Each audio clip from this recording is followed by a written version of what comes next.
I really couldn't think of a good intro for this then. The stereotypical image of a magical girl is very frilly, full of ribbons, hearts, and sparkles.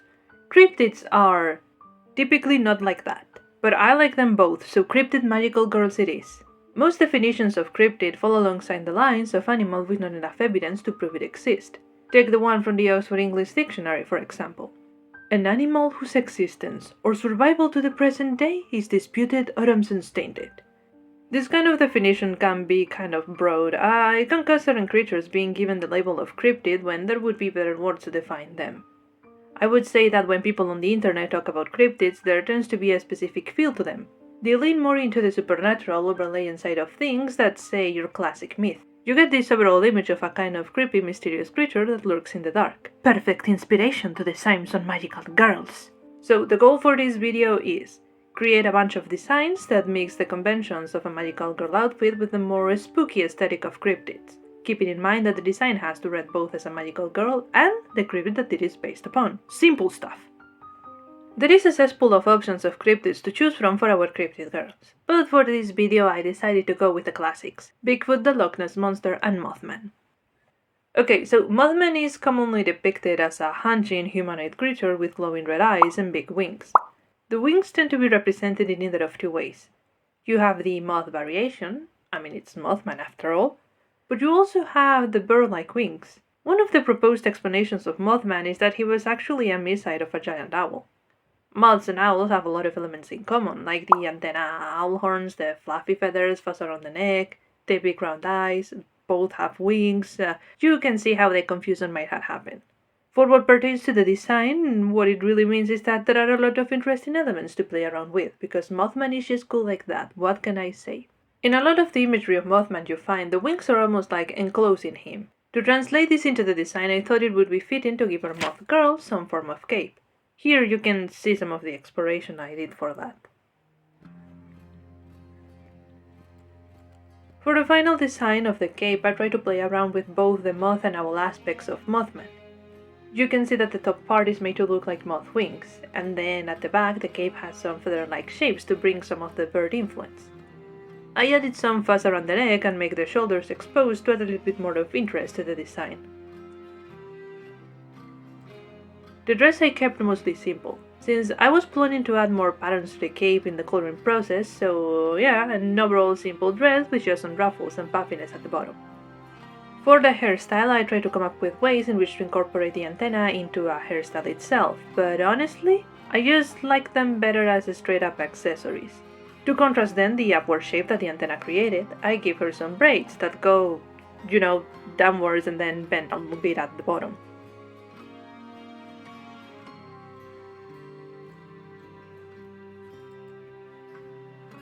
Now, one of the main points of interest of this project is that these are supposed to be magical girls, who are based on cryptids, which don't have the typical aesthetic you would expect for a magical girl. But the magical girl genre is actually quite varied. You have, for example, some that go into this more of a witchy archetype, some that go into the warrior knight direction, some even include some mecha elements. There is a lot of room to play with. Taking into account the tidy nature of cryptids and the retro-modern aesthetic that sometimes surrounds them, I thought a source of inspiration could be to give the designs an ever so slightly sporty feel to them. Nothing too crazy because magical girl outfits are not known for their practicality, but for example, Moth Girl over here has some boots made to look like something that she would be able to comfortably run and jump around in. Then I pair them with long socks, a staple of the magical girl outfit.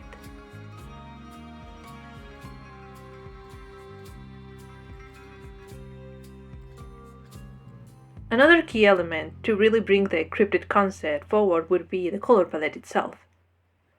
Mothman's color palette is black and red, so that was going to be the one of the design, but I was a bit worried that by using that color scheme, the design would look more vampiric in nature than moth, especially since she has a cape. So to have some more room to play with and bring some of the colorfulness of magical girls, while still keeping it mostly somber in the color department, I decided to add purple into the mix. That way the outfit would be composed of mostly blacks, purples and lilacs, leaving red as more of an accent color, so that when it shows, it really pops.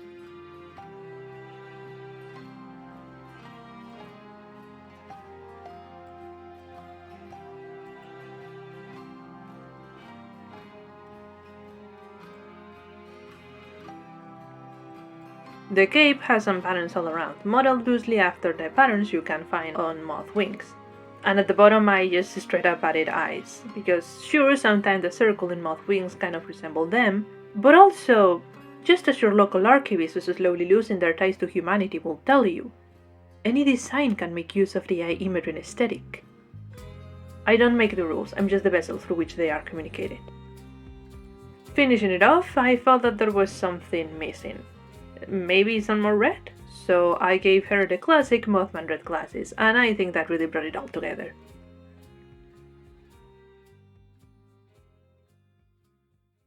Normally when I'm making a character design that is based on another thing, like is the case of these ones, the way I go about it is to see what elements I find interesting or characteristic about the original thing, and try to come up with ways in which they could be incorporated into a design. And the thing is that when you boil it down, Bigfoot is essentially a big ape, so a humanoid creature covered in hair. I was finding it difficult to come up with ideas without prompt, especially when trying to make a magical girl out of that. I tried to maybe incorporate some forest and almost lumberjack elements, because, sightings of Bigfoot in between the trees and whatnot, to see if that gave me some more inspiration. But even then, I wasn't super satisfied. Here you can see some of those sketches. Alright, so if my normal approach wasn't working, the smart thing to do would be to try another approach, right? After looking at some other depictions and illustrations of Bigfoot, and basing around my room a whole bunch, I thought, well, instead of trying to find singular elements within Bigfoot that would inspire me, why not use the silhouette itself as a starting point? Bigfoot has a pretty recognizable silhouette which is already very human looking. This is my logic. Taking Bigfoot's head, for example, if you simplify the shape you might end up with something that looks like this. And this shape can be reminiscent of a hoodie, maybe? I like the idea, so I took and ran with it. Alright, but even with that direction in mind, I still struggled with certain aspects of the design. The hood is attached to a shaggy piece of fabric that tries to resemble a layer of hair. For the arms, she has detached sleeves made to look like Bigfoot's furry arms. Then, to finish it off, she also has fingerless gloves. So far so good.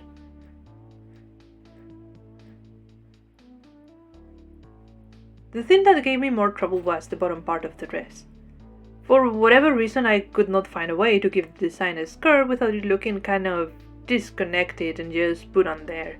I thought to then maybe give her some form of pants, and I liked that direction better. It gave her this kind of ranger feel, which seemed fitting for Bigfoot. But that was also kind of the problem I was having. The design, at least to me, looked more of like that of a fantasy scout than of a magical girl. I tried to solve that by making the pants extra puffy and by adding some ruffled layers of fabric to the coat so as to add some more volume without losing the Bigfoot aspect.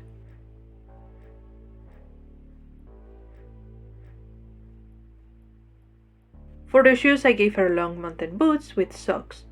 I do believe that the leg warmer situation I had in one of the previous sketches captures the Bigfoot likeness better, but I thought that they could look a little bit too samey compared to the arms.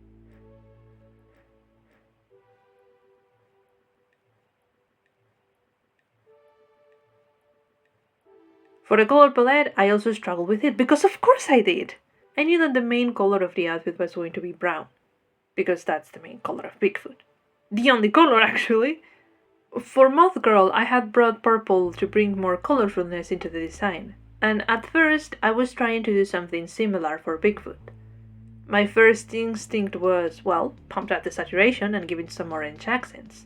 But by doing so, it was giving me more, pumpkin scarecrow vibes, which I'm not opposed to, it just isn't the intention here. If orange wasn't working, then maybe pink? And it looked okay, but it really didn't feel like Bigfoot.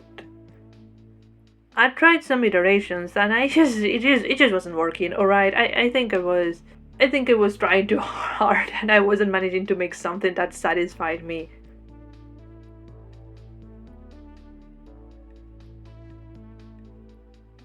So I was rat pounding my head against the kitchen floor because I didn't know what to do for the secondary colors. In the end, and after leaving the design to rest for some days, I said, monochromatic brown color scheme it is, I guess. But I did manage to have some color variation in some mustard green kind of yellow here and there. Making Nessie was fairly straightforward. And thank goodness for that! Let's look at her for a moment here. Even though the Loch Ness monster is a lake monster, a lot of her depictions take after extinct marine reptiles, like the plesiosaur for example. So, oval-shaped body, long neck, large flippers. Keeping with that reptile direction, you can also find depictions where she looks more snake-like, with a long slender body that makes arched shapes. But it is my impression that the round body interpretation tends to be more common. In between here and there, she can also have some fish influence, especially in the inclusion of a dorsal fin. Considering all of this influence, I wanted the design to be kind of refined? Well, that might not be the best word to describe it. Aquatic animals tend to have this smoothness to them. They're very sleek, essentially, and this is what I'm referring to.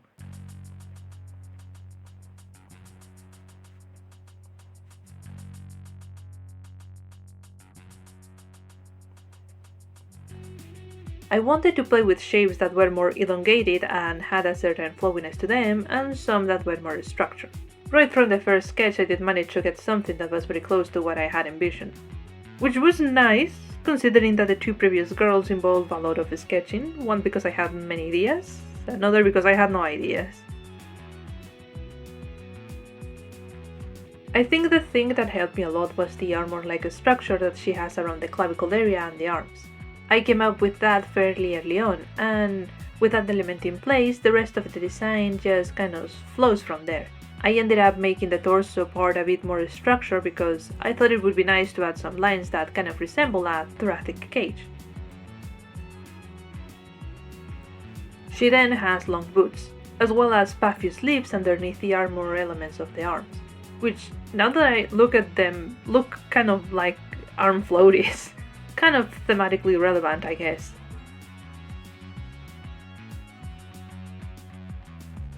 The coat also has two little belts, one from which hangs a small pouch.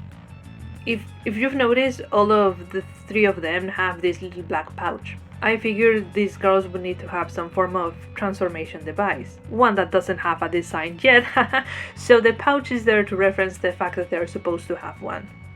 In that vein, these cryptid girls don't really have any lore or universe attached to them, they were mostly an exercise in character design. I will say though that if they were to be part of a story, I imagine the way magical girls would work would be kind of like in Madoka Magica. As in, magical girls get their powers individually, without being part of a core team. So that's why the outfits are more individualized instead of functioning as a sort of uniform. These three in particular though, I feel like they would probably work together as a team, but because they sort of found each other and decided to do so.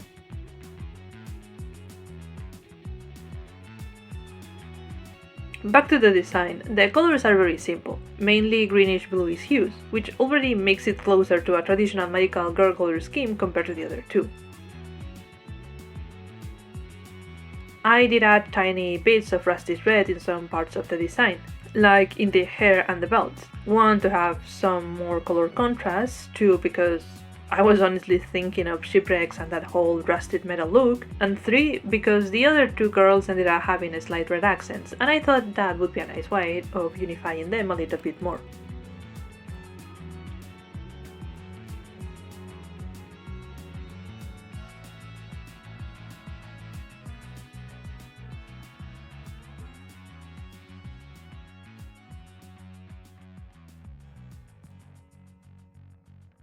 But yeah, here you have the three of them. I don't know, sometimes in character design videos people ask the audience to name the character, so feel free to do that in the comments and help the engagement in the process. I do plan to upload more frequently in here. I have some animations and stuff planned out, but I'm also a tax-paying adult with a day job responsibilities. So we'll see. See ya!